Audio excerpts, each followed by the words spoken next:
Le 1er août 2003, Marie Trintignant est décédée à l'âge de 41 ans des suites des blessures causées par son compagnon, Bertrand Cantat.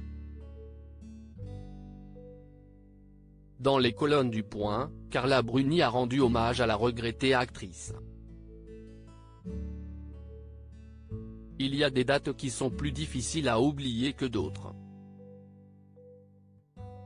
Et celle du 1er août 2003 en fait partie. Voilà bientôt 20 ans que l'actrice Marie Trintignant est décédée à l'âge de 41 ans, après avoir été victime de violents coups portés par son compagnon Bertrand Cantat, dans la nuit du 26 au 27 juillet 2003.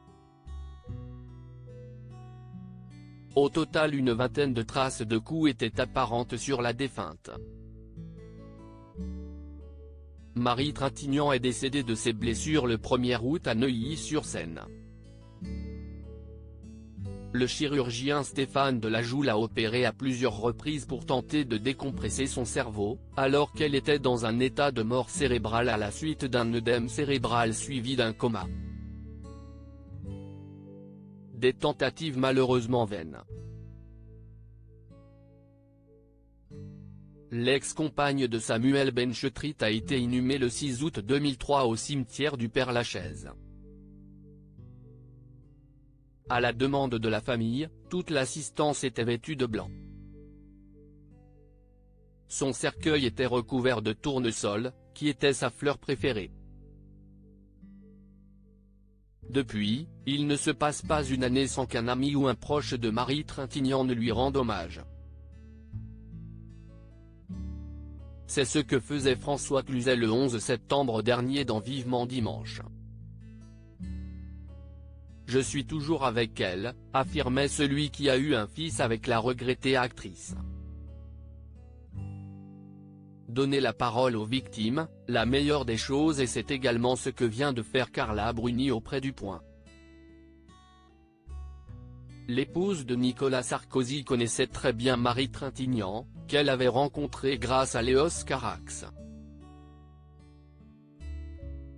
Difficile de ne pas tomber sous son charme tendre et ravageur.